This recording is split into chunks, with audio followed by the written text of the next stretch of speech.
Saan tayo pupunta? Kay Doc muna, tapos Sentro Mall. Ha? Pupunta muna tayo sa, kay Doktor. Kay Doktora. Tapos, pupunta sa Sentro Mall. Yay! Sa Sentro Mall na. Kailangan may vaccine si Marco. Ha? Magpapavaksin muna si Marco. Ayaw ng vaccine? Ayaw? Don't be scared, ha? Don't be scared. Don't be scared, baby. Pag na-scared ka, hug mo si nanay ganito, maipit. Ganito. Hug mo si nanay, ganyan. Buhat na. Kiss mo ako. Kiss mo ako, dali. Para may energy si nanay. Kiss mo muna ako. Kiss mo nga ako para may energy si nanay. Oh, ang galing! So, hi guys. Nagpa-vaccine kami kanina ni Margo ng Jappy. Yes, ngayon lang nag-Jappy si Margo kasi ang dami-dami talaga nangyari sa kanya after niyang mag 1 year old or basta sobrang dami. So, ngayon lang talaga na schedule kasi sobrang dami pa rin. Kasi talaga parang monthly last year, hindi siya nawawala ng ubo, sipon. Parang monthly na lang na kay doktora kami, ganun. Kaya sobrang kilalang kilala na ni doktora si Margo. At si Margo, ayaw niya nang pupunta kay doktora. Kasi nga, and alam niya na magiging ending iinom siya ng gamot or tuturukan siya kasi magba-vaccine, ganyan. So yun nga ngayon, nagpa-Jappy siya. Tapos, sabi rin ni doktora na nakakalagnat daw yung Jappy. Sinabi naman niya kung ano mga iinumin, ganyan, ilang ml. And so far naman ngayon, yung reaction naman ng katawan ni Margo is hindi naman nilalagnat. Pero hindi lang ako makatulog kasi nga may senaryo kami ni Margo na noong infant siya ha guys.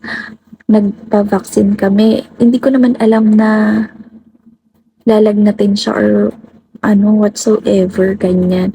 Kasi umaga rin naman kami nagpa-vaccine that time. Tapos gabi na siya nilagnat, ganun. Siguro ganun talaga. Kaya mamayang gabi puyata na naman. Kasi nababandayan ko si Marco kasi baka mamayang gabi siya lagnatin. Kasi nga, may scenario kami na nagpa-vaccine kami. Sa akala ko okay lang siya kasi nga hindi siya nilagnat maghapon. Tapos nung kinagabihan, dun lang siya nilagnat.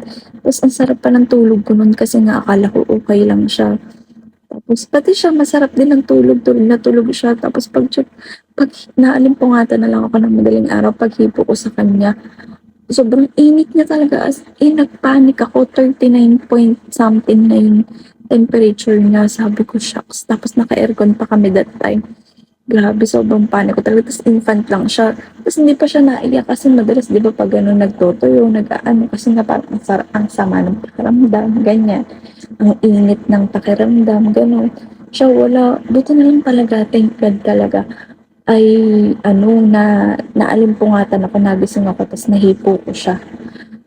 Ay, kaya ngayon, sobrang nadala ako ngayon, hindi na talaga ako tutulog or hindi ako siguro talaga ako na hindi ako tutulog ng mahimbing ng kailangan i-check ko siya. Sobrang nadala ako nun ha guys. Ang ginagawa ko pagka may ganito, kung kunwari nagpapavaksin kami, sinusure ko nga talaga akong na hindi siya lalagnatin. Ang ginagawa ko every 30 minutes nag-a-alarm ako, minsan 1 hour. Pagka kunwari nahipo ko naman si Margo na okay siya, yun, tulog na ulit ako, ganun, para lang may energy naman ako kinabukasan. Kasi nga sa edad ni Margo, Diyos ko talaga, parang meron akong 4 na ayun, so yan lang guys. And guys, some tips lang naman. Make sure nyo na kompleto yung vaccine ni baby. Kasi iba yung prevention eh. 'Di ba? Meron nga sinasabi na prevention is better than cure. So, mas maigi na yung may vaccine sila para may panlaban sila. Magkaroon man sila, mild na lang.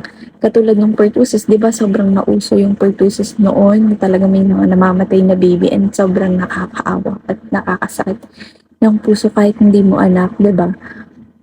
So, ang sakit lang kasi yung mga namatay na yun, walang vaccine ng for pertussis kasi parang ang reason is ano kasi mga pandemic babies ganyan.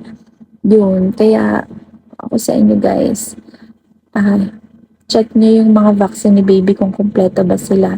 Si Margot late siya nag-job pero tinuloy ko pa rin ngayon kasi nga may iba yung may protection siya may laban siya dun sa virus kung sakaling madapuan man siya and wag naman po sana, Diyos ko po Lord. Yun. Yun lang. So guys, ipacheck nyo ang mga babies nyo sa pedia kahit wala silang sakit para lang malaman natin kung yung ano lang, tawag dito, follow-up check-up lang para lang malaman natin or ma-monitor natin yung mga vaccine na kailangan nila. So, yun lang.